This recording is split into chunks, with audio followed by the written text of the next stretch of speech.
Okay, let's get into it, man. So, the Panasonic GH5, let's talk about it.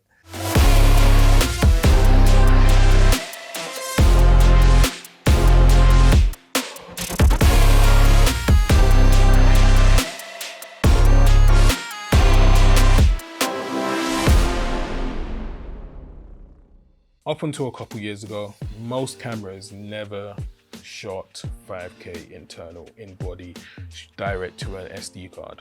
In 2018, I had the Sony A60, I think it was the A6200 or the A6400, one of them, A6300. Anyway, it shot 4K 120, that's why I bought it. But I found that it just kept on overheating. And there was just things about it I just didn't like. Then I saw the Panasonic GH5. As soon as I got that camera, I was astonished by what it could do. Shooting open gate 5K internal, direct to SD card, vlog, shooting 10-bit 422 internal, straight to SD card as well. Not many cameras were able to do that back then. I know a lot of cameras can do it now, but the GH5 you can get used right now for about four to £500 on the market. And if you're asking me if you're on a low budget, I would say get the Panasonic GH5. No, listen. This is just my opinion. Some people might agree with me, some people might disagree with me. My opinion is the Panasonic GH5 is still a beast. And at that price point, who wouldn't get that? The only reason why I don't have a GH5 right now and I don't shoot with one on the side is just because my one unfortunately died. Yeah.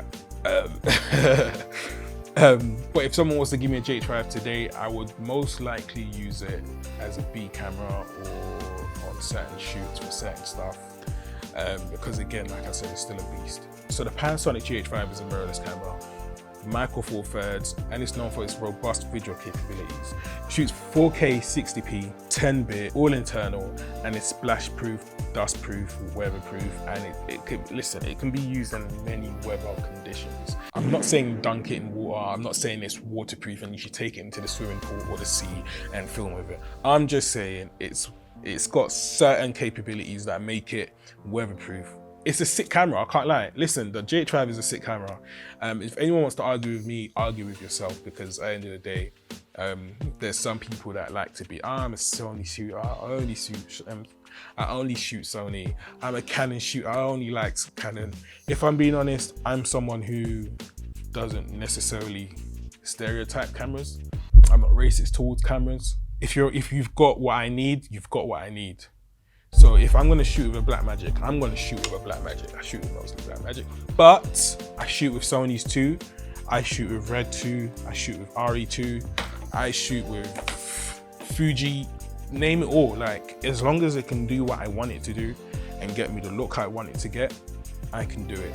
You should be able to get yourself to the level where no camera menu can make you go crazy.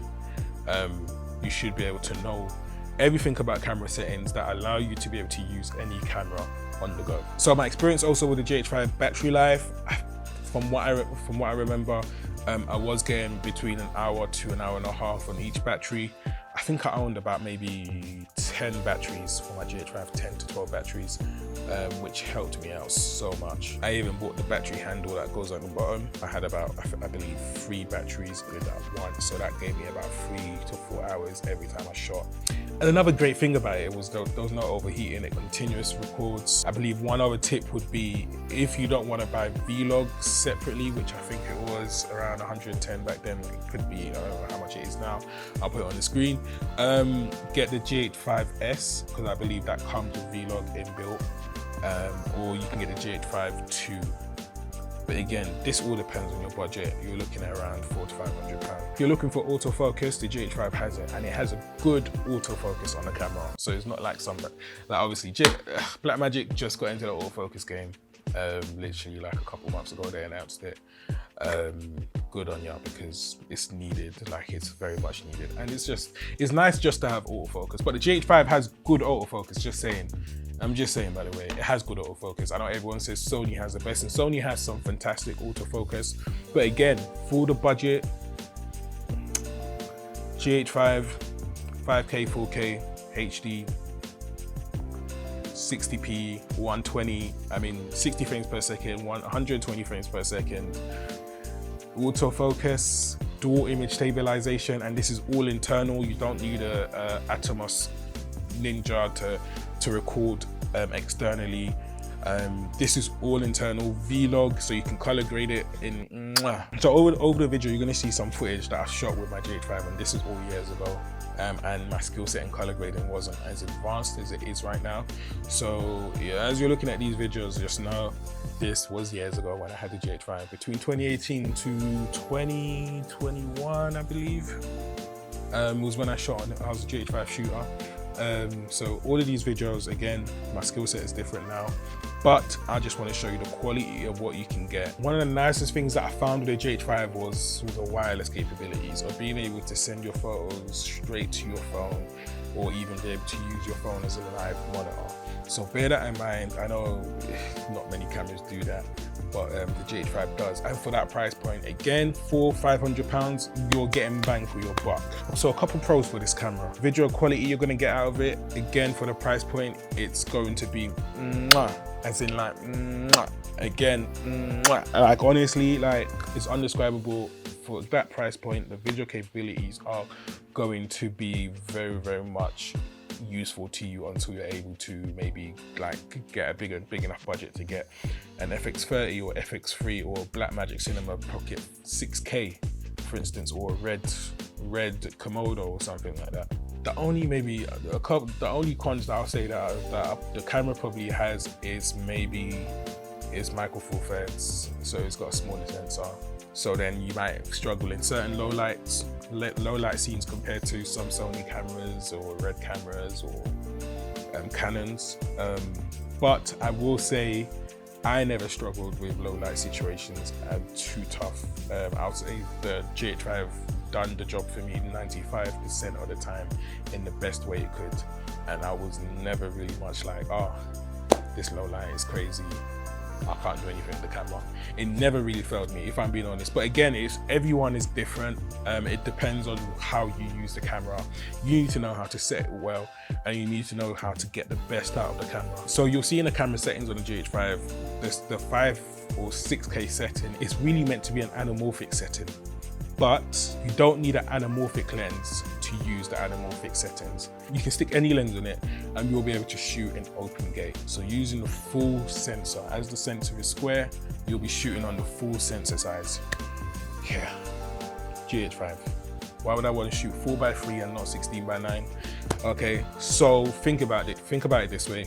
You've got a square, you want to shoot 16x9, so you're going to be shooting this much of that square of that sensor. Whereas if you shoot the full 4x3, you'll be shooting the full sensor, and when it comes to post-production, you'll be able to utilize and basically move your shot so you can utilize any part of that 4x3 sensor to shoot and read out. Hope that makes sense to you. Right now I'm shooting on my Blackmagic Cinema 6K full frame camera. I'm shooting open gate, using the full sensor readout. And another reason why open gate is good is when you want to take reels out of your video, you have the full sensor readout to utilize for reels as well, so vertical and horizontal. So just to wrap it up, the 5K feature is 4x3 and it shoots in 10-bit video quality. If you want to know more about the difference between shooting in 8-bit and 10-bit, I will be making a video on this, so stay tuned for that. So in conclusion, if you don't have a big budget, you're not financially there, you're just looking for a camera that can be an all-round shooter and give you that cinematic feel you want, the GH5 might be for you. Again, I wasn't paid for this video, I'm just telling you my experience. I shot with it for around four years maybe or so. If you end up buying a GH5 from watching this video, drop a comment down below and let me know. I'd love to know how it's going. Also, you can follow me on Instagram, DM me, let me know how it's going. And if you need any advice on how to set it, how to use it, drop a comment, leave a DM. I'll try my best to get back to you and we can talk a little bit. And yeah, I really hope this video was very informative for you guys. Don't forget to subscribe to the channel. Many more videos to be coming. Have a good one.